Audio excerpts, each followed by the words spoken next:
Pregnancy Mama's last final weeks వస్తాయి కదా, అప్పుడు నాకు పోస్ట్ మార్టం ఏమవుతుంది, సి సెక్షన్, నార్మల్ డెలివరీ, ఇవన్నీ ఇక్కడ నుంచి డిలే చేశాను. ఫస్ట్ ఏంటంటే మనం ఇక్కడ ఏం థింక్ చేస్తామో ఇక్కడ అదే జరుగుతుంది. నేనైతే నాకు నార్మల్ డెలివరీ కావాలి, సి సెక్షన్ అయిపోద్దేమో అని భయంగా ఉన్నింది. ఫైనల్లీ నాకైతే నార్మల్ డెలివరీ కాలేదు. అండ్ నేనైతే డాక్టర్ చెప్పిందంతా విన్నాను.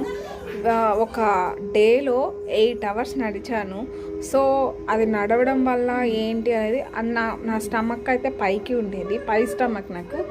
సో అలా అయినా కిందకి తెచ్చుకోవచ్చు అని అనుకున్నా కూడా నాకు ఇంపాసిబుల్ అయిపోయింది. సో మనకి ఏదైతే అది అయ్యింది, మనం హెల్తీగా ఉండాలి, మన బేబీ హెల్తీగా ఉండాలి. మా వారు అయితే నాకు అదే చెప్పారు, నువ్వు హెల్తీగా ఉండు, బేబీ హెల్తీగా ఉండి మీరిద్దరు హ్యాపీగా ఉంటే నాకు అది చాలు అని చెప్పారు. సో నాకు సి సెక్షన్ అయినా కానీ మేమిద్దరం హ్యాపీగా ఉన్నాము. అండ్ మనం తీసుకునే కేర్, మనల్ని పేరెంట్స్ కేర్ తీసుకుంటారు కదా, కేరింగ్ పర్సన్ ఉంటే బాగుంటుంది. I am the most luckiest person తెలుసా. ఎందుకంటే నాకు మామ్ లేరు దగ్గర, అండ్ మా అత్తమ్మే నన్ను కంటికి రెప్పలా చూసుకున్నారు.